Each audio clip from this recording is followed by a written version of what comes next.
আসসালামু আলাইকুম। আমি নিমতাজ জাহান তুবা, কালীগঞ্জ করিমউদ্দিন পাবলিক পাইলট উচ্চ বিদ্যালয়ের 10ম শ্রেণীর একজন শিক্ষার্থী। ইতিমধ্যে NSS 2023 এর একটি পরীক্ষা অনুষ্ঠিত হলো। সেখানে অনুষ্ঠিত হলো বাংলা, ইংরেজি এবং গণিত।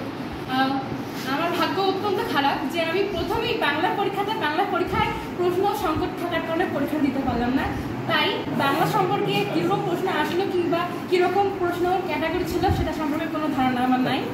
তারপরে অনুষ্ঠিত হলো ইংলিশটা মূলত আমাদের গ্রামাটিক্যাল সম্পর্কে আমি ধারণা নিয়ে এসেছি, কিন্তু এখানে এসে দেখেছি প্যাসেজ আকারে আমাদের MCQ অ্যান্সার করতে হচ্ছে, সেই হিসাবে আমার কাছে একটু ডিফিকাল্ট ছিল।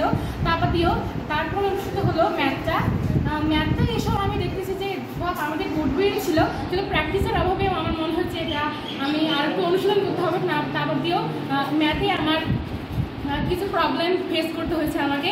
তো এইসব পরীক্ষা দিয়ে আমার মনে হচ্ছে যে আমার ম্যাথে এবং ইংলিশে আর একটু ভালো করতে হবে।